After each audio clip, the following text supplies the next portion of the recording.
बहुत पहले की बात है। एक गांव में उस्मान नाम का एक गरीब धोबी रहता था, पर वो अपनी ईमानदारी के लिए पूरे गांव में जाना जाता था। एक दिन बादशाह ने उसकी ईमानदारी की कहानी सुनी और उसे अपने दरबार में बुलवाया। बादशाह ने कहा, उस्मान, हमने तुम्हारी सच्चाई और मेहनत के बारे में बहुत सुना है। हम चाहते हैं कि तुम आज से हमारे बीवी बच्चों के कपड़े तुम धोया करो। उस्मान ने कहा, बादशाह सलामत, ये तो मेरी किस्मत है। मैं आपका ये काम पूरी लगन से करूंगा। बादशाह ने कहा, हमें तुमसे यही उम्मीद है। याद रखना, इस महल में ईमानदारी का ही सम्मान होता है। तुम्हारे जैसे लोग ही इस राज्य की असली ताकत है। उस्मान ने कहा, ठीक है बादशाह सलामत, मैं आपको कभी शिकायत का मौका नहीं दूंगा। आपने मुझ जैसे गरीब पर भरोसा किया, मैं अपनी जान देकर भी आपका ये भरोसा टूटने नहीं दूंगा।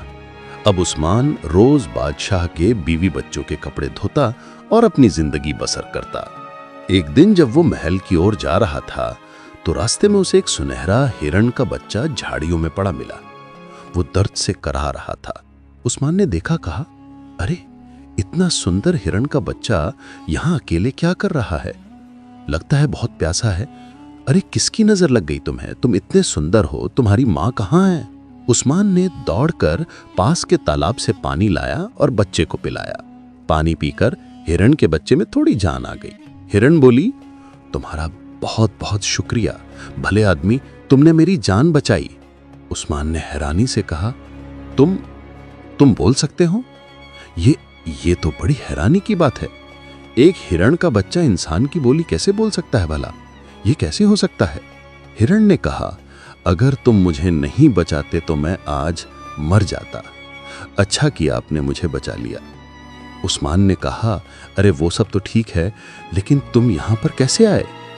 हिरण ने कहा, मैं अपनी मां से बिछड़ गया हूं। कई दिनों से भूखा प्यासा भटक रहा था। कमजोरी के कारण अब मुझसे चला भी नहीं जा रहा। मैं बहुत डरा हुआ हूं। उस्मान ने कहा, यह तो बहुत बुरा हुआ। तुम परेशान मत हो, मैं तुम्हारी मदद करूंगा। जब तक तुम ठीक नहीं हो जाते मैं तुम्हारा ध्यान रखूंगा, ठीक है ना? हिरण ने कहा, तुम सच में बहुत अच्छे हो। अगर तुम मेरी देखभाल करोगे तो मैं एक दिन तुम्हारी मदद जरूर करूंगा। उस्मान ने कहा, अरे मदद की बात छोड़ो, ये बताओ मैं तुम्हें कहाँ रखूंगा? अगर किसी ने तुम्हें देख लिया तो पकड़ कर ले जाएगा। हिरण ने कहा, तुम मुझे इसी झाड़ी के पीछे छिपा दो, कोई मुझे यहां नहीं देख पाएगा। उस्मान ने कहा, ठीक है, पर तुम खाने पीने के लिए कहां जाओगे? तुम तो बहुत कमजोर हो। हिरण ने कहा, अगर तुम रोज मेरे लिए थोड़ा खाना और पानी ला सको तो मैं तुम्हारा ये एहसान कभी नहीं भूलूंगा और एक न एक दिन तुम्हारी मदद जरूर करूंगा। उस्मान ने कहा, अरे इसमें एहसान की क्या बात है? मैं अब राजा के महल में काम करता हूं। मैं तुम्हारे लिए महल के बगीचे से नरम पत्तियां और पानी लाया करूंगा। हिरण ने नरम लहजे में कहा, तुम्हारा दिल बहुत बड़ा है उस्मान, तुम मेरे लिए इतना जोखिम उठाओगे?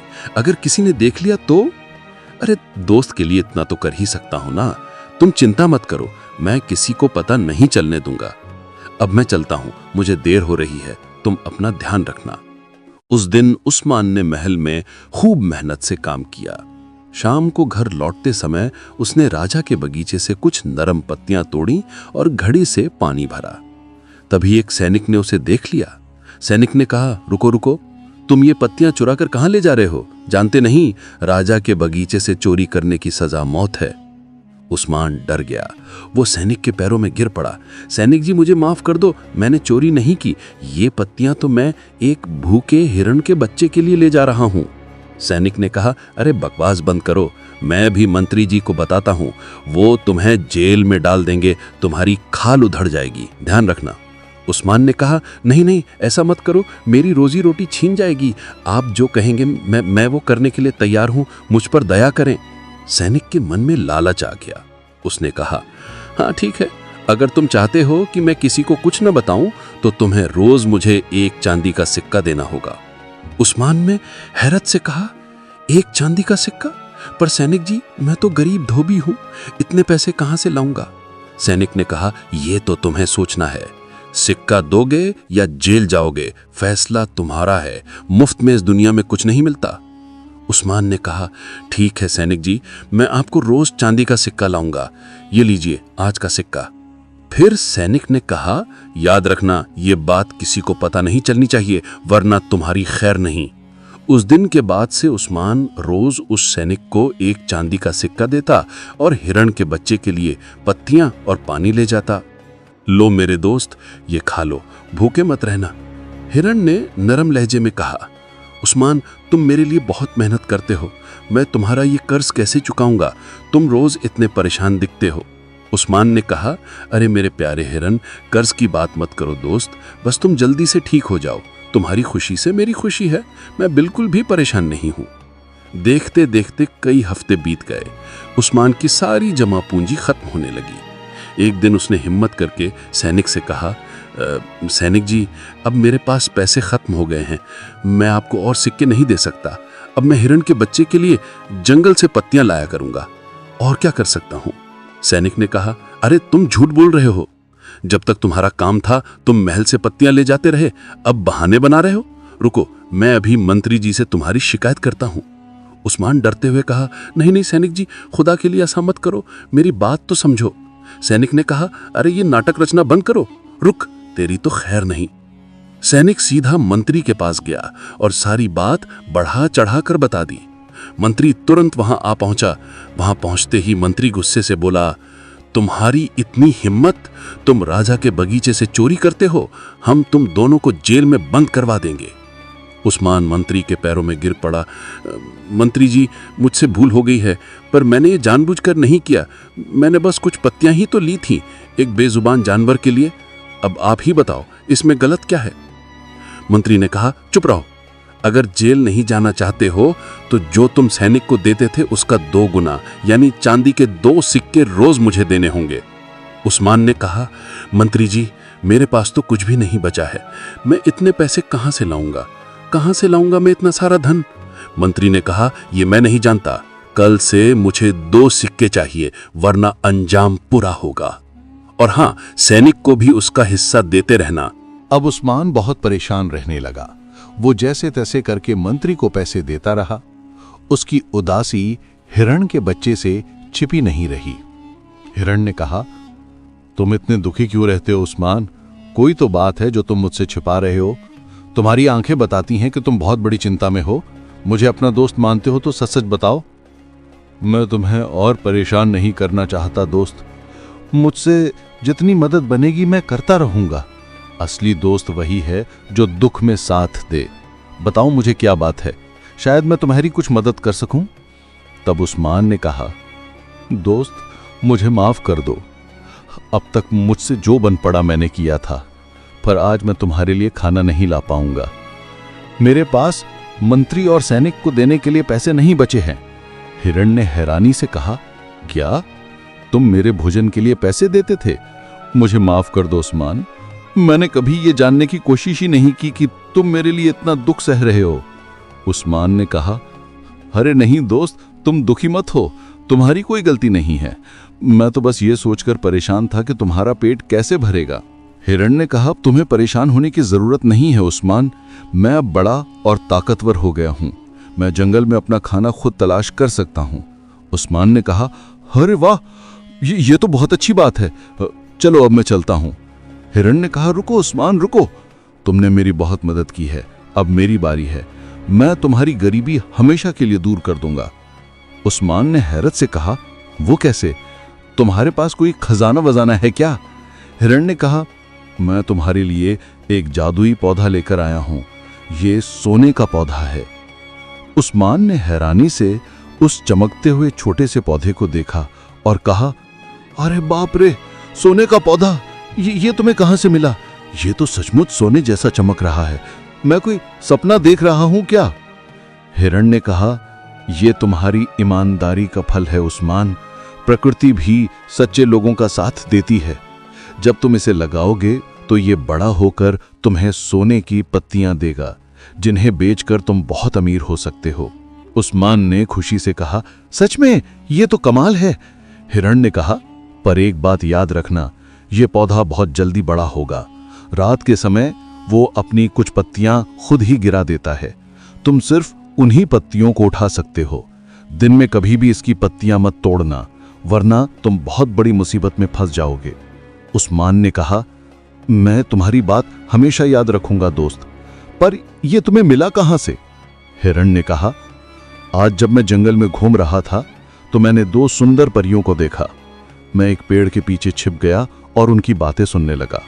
परियां कह रही थीं, कितने दिनों बाद हम धरती पर घूमने आई हैं, ये जगह कितनी सुंदर है, क्यों ना हम अपने परिलोक का एक सोनपरी पौधा यहां लगा दें। जब भी हम यहां आएंगी तो इस पेड़ के नीचे आराम करेंगी। ये तो बहुत अच्छा विचार है, इस घने जंगल में इसे कोई नुकसान भी नहीं पहुंचाएगा। फिर उन परियों ने वहां कुछ पौधे लगाए और उड़कर चली गईं। मैं उनमें से एक पौधा तुम्हारे लिए ले आया। उस्मान ने कहा, तुम सच में मेरे सबसे अच्छे दोस्त हो, तुम्हारा ये उपकार मैं कभी नहीं भूलूंगा। बस याद रखना, इस पौधे के बारे में किसी को मत बताना। उस्मान पौधा लेकर घर तो आ गया, पर उसे एक नई परेशानी ने घेर लिया। इस चमत्कारिक पौधे को मैं लगाऊंगा कहां? अगर घर के बाहर लगाया तो गांव वाले रात में ही उखाड़ कर ले जाएंगे। मेरे पास तो कोई सुरक्षित जगह भी नहीं है, कहीं ये पौधा सूख न जाए। सोचते सोचते उस्मान को कोई उपाय सूझा। हां, ये सही रहेगा। सोने चांदी की सुरक्षा तो केवल राजमहल में ही हो सकती है। क्यों ना इस पौधे को राजा के बागीचे में लगा दूं। इससे पौधे की सुरक्षा भी होगी और जब मैं राजा को सोने की पत्तियां दूंगा तो वो बहुत खुश होगा। मुझे इनाम भी मिलेगा। मेरी गरीबी हमेशा के लिए दूर हो जाएगी। हाँ, यही सही रहेगा। अगले दिन वो चुपके से राजमहल के बागीचे में गड्ढा खोदने लगा। तभी मंत्री ने उसे देख लिया और बोला, अरे मूर्ख, तू यहां क्या कर रहा है? जाकर कपड़े धो ले, बागीचे में गड्ढा क्यों खोद रहा है? उस्मान बहुत सीधा था, उसने मंत्री को सब कुछ सच सच बता दिया। मंत्री जी, ये एक चमत्कारिक पौधा है, इसमें सोने की पत्तियां उगती हैं। मंत्री के मन में लालच भर गया। सोने की पत्तियां? कहीं तो मुझे बेवकूफ तो नहीं बना रहा? अगर ये झूठा निकला तो तेरी जीभ खिंचवा लूंगा। नहीं मंत्री जी, ये सच है, आप खुद देख लीजिए ना। अब बस हमें इसे सुरक्षित जगह पर लगाना होगा। मंत्री ने मन ही मन सोचा, अगर ये सच है तो सारा सोना मेरा होगा। इस धोबी को मैं एक पत्ती भी नहीं लेने दूंगा। और फिर मंत्री बोला, अच्छा तो ये बात है, तुम इसे यहां लगा सकते हो, पर इसमें से जो भी मिलेगा उसका आधा हिस्सा मेरा होगा, समझे? जी मंत्री जी, मुझे मंजूर है। आप बस इसकी सुरक्षा का ध्यान रखिएगा, तुम उसकी चिंता मत करो, ये सब मेरी जिम्मेदारी है। उस्मान ने मंत्री को हिरण की बताई हुई सारी बातें भी बता दी कि पत्तियां रात में ही उठानी है, दिन में नहीं तोड़नी। मंत्री ने इस बात पर ज्यादा ध्यान नहीं दिया। कुछ ही दिनों में वो पौधा एक सुंदर पेड़ बन गया और इसकी सोने की पत्तियां चांद की रोशनी में चमकने लगी। मंत्री ने कहा, वाह उस्मान, ये तो बहुत सुंदर है। इसे देखकर तो मन खुश हो गया। जैसे ही रात हुई और कुछ पत्तियां पेड़ से झड़ी, उस्मान उन्हें उठाने लगा और बोला, मंत्री जी देखिए ना, कितनी अच्छी पत्तियां आई हैं, चलिए अब इन पत्तियों को उठा लेते हैं। जैसे ही उस्मान ने पत्तियां उठाईं, मंत्री जोर से चिल्लाया, सिपाहियों पकड़ लो इस चोर को, ये रात में शाही बगीचे से सोनपरी पेड़ की पत्तियां चुरा रहा है। उस्मान ने हैरत से पूछा, मंत्री जी ये आप क्या कह रहे हैं? मैंने चोरी नहीं की है, ये तो हमारा सौदा था ना। मंत्री ने गुरूर से कहा, अरे कैसा सौदा? एक चोर के साथ कोई सौदा नहीं होता।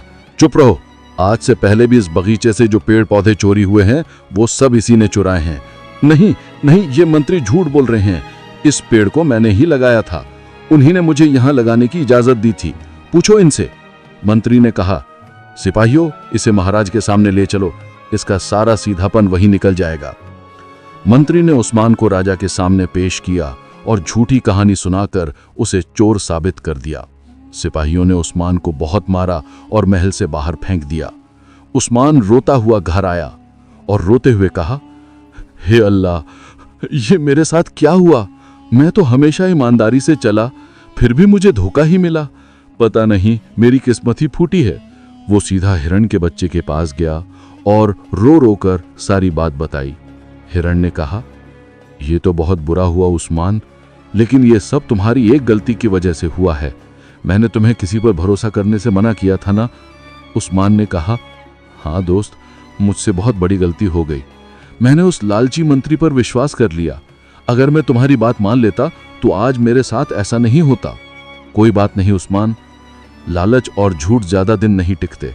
एक ना एक दिन सच सामने जरूर आ जाएगा। लेकिन कैसे होगा? और अब मेरा क्या होगा?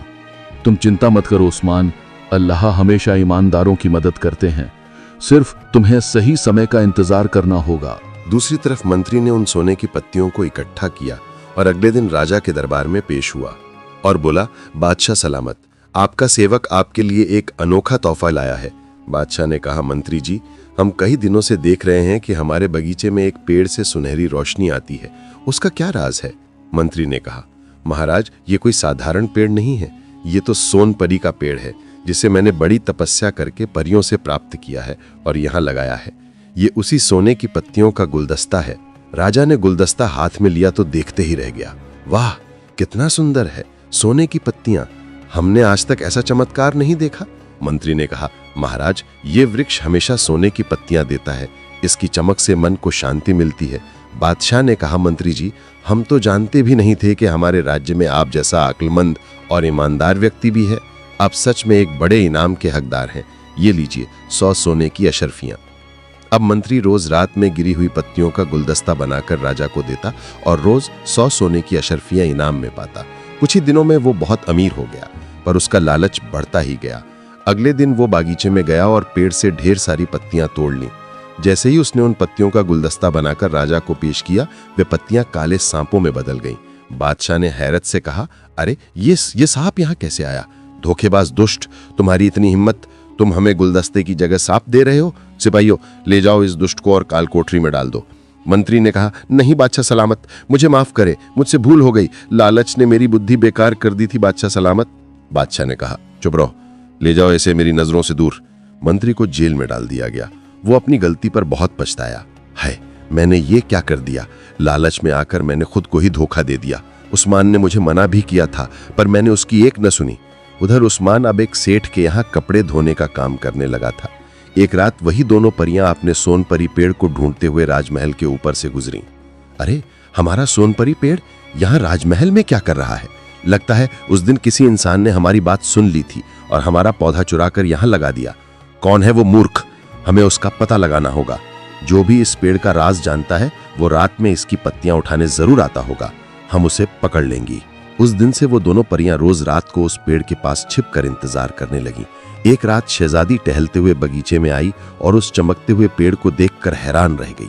वाह, सोने का पेड़, ये मेरे पिताजी के बगीचे में कैसे आया? ये तो बहुत ही सुंदर है। इसकी पत्तियां तो जुगनुओं की तरह चमक रही हैं। वो पेड़ को छूकर देख ही रही थी कि परियों ने उसे देख लिया। देखो बहन, यही है वो चोरनी, इसने हमारा पेड़ चुराया है। हम इसे जिंदा नहीं छोड़ेंगे। इसने हमारी पाक चीज को नापाक किया है, इसे तो सजा मिलना ही चाहिए। परियों ने गुस्से में अपनी जादुई छड़ी घुमाई और शहजादी वहीं बेजान होकर गिर पड़ी। अगली सुबह पूरे महल में हाहाकार मच गया। राजा अपनी बेटी की लाश देखकर तहाड़े मारकर रोने लगा। मेरी बेटी को ये क्या हो गया? ये क्या हो गया मेरी बेटी को? ये किसने किया ऐसा? ये सब उस लालची मंत्री की वजह से हुआ है। उसी को बुलाओ, वही बताएगा कि मेरी बेटी को क्या हुआ है। मंत्री को काल कोठरी से लाया गया। बादशाह ने गुस्से में कहा, दुष्ट धोखेबाज, तेरी वजह से मेरी बेटी की जान चली गई। सच बता, इस पेड़ की सच्चाई क्या है, वरना मैं तेरे टुकड़े टुकड़े कर दूंगा। अब मंत्री को अपनी जान बचाने के लिए सच सच बताना ही पड़ा। बादशाह सलामत, मुझे माफ कर दीजिए, लालच में आकर मैंने आपसे झूठ बोला था। ये पेड़ मैं नहीं बल्कि उस्मान धोबी लाया था। मैंने उसे धोखा देकर सारा इनाम खुद ले लिया। बादशाह ने कहा, क्यों? तुम इतने बड़े धोखेबाज हो? तुमने न सिर्फ हमें धोखा दिया बल्कि उस सीधे साधे उस्मान के साथ भी अन्याय किया है। इस दुष्ट मंत्री को कल सुबह फांसी दे दी जाए और उस्मान धोबी को तुरंत हमारे सामने पेश किया जाए। सैनिक उस्मान को लेने उसके घर पहुंचा। जंगल में हिरण ने जब सैनिकों को उस्मान को ले जाते देखा तो वो भी उनके पीछे पीछे महल की ओर चल पड़ा। सिपाहियों ने कहा, उस्मान, तुम्हारे उस जादुई पेड़ की वजह से हमारी राजकुमारी की जान चली गई। उसकी मौत के जिम्मेदार तुम हो। उस्मान ने हैरत से पूछा, क्या शहजादी नहीं रही? बट ये कैसे हो सकता है? उस पेड़ की पत्तियों से किसी की मौत कैसे हो सकती है? तभी हिरण दरबार में आ गया और इंसानी आवाज में बोला, बादशाह सलामत, उस्मान को सजा मत दीजिए, इसमें इसकी कोई गलती नहीं है। राजा और सभी दरबारी एक बोलते हुए हिरण को देखकर हैरान रह गए। तुम कौन हो और इस गुनहगार का साथ क्यों दे रहे हो? बादशाह ने कहा, एक बोलता हुआ हिरण, ये क्या बकवास है? हिरण ने कहा, बादशाह सलामत, मैं उस्मान का दोस्त हूँ, मुझे इस पेड़ की पूरी कहानी पता है। उस्मान बेगुनाह है। राजा को पौधे की और परियों की सारी कहानी सच सच बता दी। महाराज, मुझे पूरा भरोसा है कि ये सब उन्हीं परियों ने किया है और सिर्फ वही शहजादी को फिर से जीवित कर सकती है। तो क्या मेरी बेटी फिर से जिंदा हो सकती है? तुम सच कह रहे हो? हाँ महाराज, हाँ, पर इसके लिए मुझे और उस्मान को थोड़ा समय चाहिए। हमें उन परियों से बात करनी होगी। बादशाह सलामत, विश्वास रखिए, सच्चाई के रास्ते पर चलने वालों की मदद अल्लाह भी करते हैं। बादशाह ने कहा, ठीक है, तुम्हारे पास 2 दिन का वक्त है। अगर मेरी बेटी जिंदा नहीं हुई तो मैं तुम दोनों के टुकड़े टुकड़े करवा दूंगा। राजा ने उस्मान और हिरण को छोड़ दिया। उस्मान ने कहा, मेरे प्यारे हिरण, तुमने आज फिर मेरी जान बचाई। अब हम क्या करेंगे? अब हमें शहजादी को बचाने का उपाय सोचना है। मेरे पास एक योजना है। तुम्हें वैसा ही करना होगा जैसा मैं कहूं। उस रात हिरण के कहने के मुताबिक उस्मान बागीचे के पेड़ के पीछे छिप गया। जब परियां आईं और अपनी जादुई छड़ियां रखकर नाचने गाने लगी तो उस्मान ने चुपके से उनकी छड़ी उठा ली। जब परियों को पता चला कि उनकी छड़ी गायब है तो उन सब ने कहा, अरे हमारी जादुई छड़ियां कहाँ गई? देखो देखो, उस आदमी के पास है।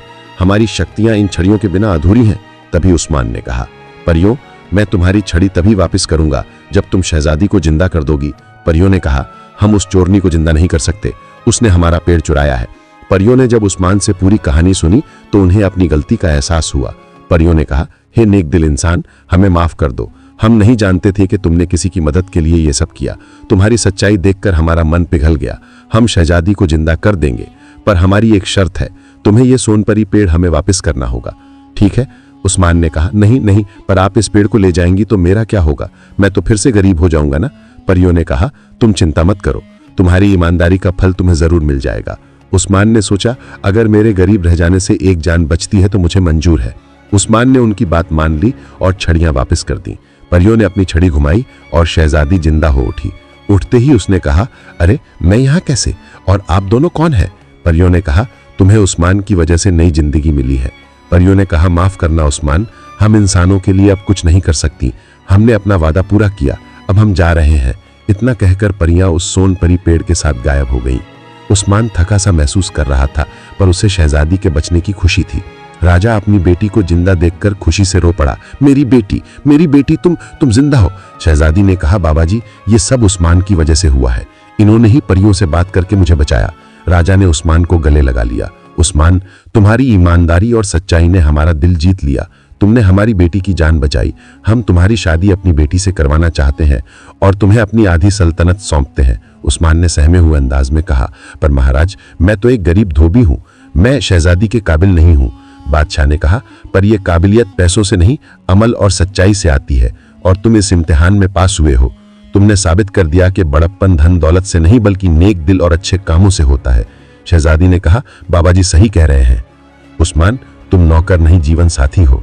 आपकी सच्चाई ने मेरा भी दिल जीत लिया है। आज से तुम्हारा नाम उस्मान नहीं बल्कि सुल्तान उस्मान रहेगा। उस्मान की शादी शहजादी से हो गई और वो उसी राजमहल में खुशी खुशी रहने लगा जहां कभी वो कपड़े धोया करता था। उसकी ईमानदारी और नेकी ने आखिर उसे उसकी गरीबी से निकालकर इज्जत की जिंदगी दिया। अगर आपको ये कहानी अच्छी लगी हो तो वीडियो को लाइक करके कमेंट में हमें जरूर बताइए कि कहानी कैसी लगी, और ऐसे ही कहानियों को देखने के लिए हमारे चैनल तारीखी किस्से को सब्सक्राइब जरूर करें। शुक्रिया।